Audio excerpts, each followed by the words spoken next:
Искуството досега покажало дека вистинска трансформација се случува кога човек ќе соедини концентрираната мисла, значи чиста, фокусирана свесност и свесното дишење.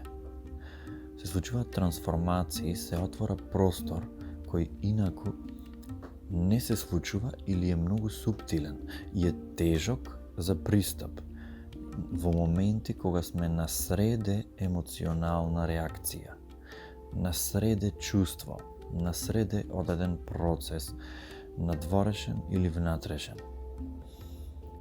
Моментот кога ќе земиме време единствено само за дишење, се отвора еден простор кој што може да биде чист темел за права трансформација.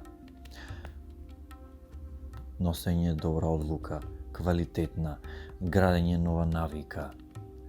Од сите знаеме многу работи кои што се добри за нас и кои што не се добри за нас.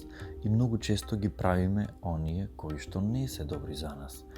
Затоа што еден дел од нас нема се уште разбрано, не е идентификуван со вредноста на она што е корисно за нас и автоматски ги повторува одредени навики, дела, акции од било кој тип, кои што ние во нас знаеме дека не се баш најдобри.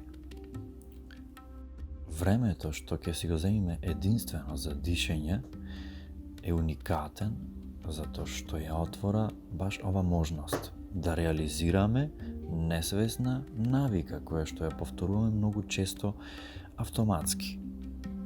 Затоа што наместо да ја запалиш цигарата, бидејќи денеска веќе си испушил можеби 3 или 4 или 5, сега можеш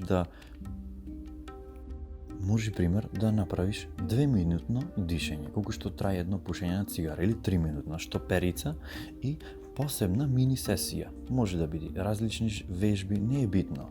Значи, ова ти е совршена замена за пример цигара. Затоа што најголемите промени се случуваат со мали промени, со мали чекори. И ова претходно е еден таков пример. Или пример, денеска си гледал неколку епизоди или 2 епизоди или една епизода од некоја серија. И наместо да пуштиш трета или четврта или втора, не е битно, земи си 10-20 минути за дишење. Ова е еден наједноставен концепт како го аплицираме дишењето во замена на од едни кон подобри навики. Се разбира и ова е вештина и дишењето е вештина. Ова е само еден мал пример како полека го аплицираме дишењето во животот. И многу јасно.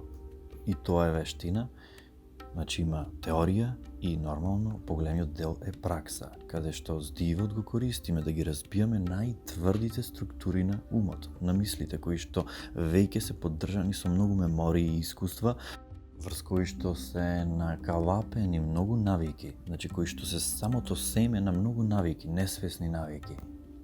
Нормално, поентата е да продираме внатре, се повнатре, да ги почувствуваме тие отпорни енергии, емоционални реакции, да научиме да ги интегрираме, да се справиме, да ги разбериме, да ги почувствуваме, за после свесно да донесиме нови одлуки, нови избори, кои што дефинитивно добрите навики носат најголема среќа. Среќен човек е оној што е слободен од лоши навики. Таа вистина што многу ние зборувале, ние повторувале, практични начини како да ги аплицираме филозофиите за кои што толку многу сме читале во времето. Сите имаме многу читано. Презаситени сме од теории, сега на сите ни треба практично искуство.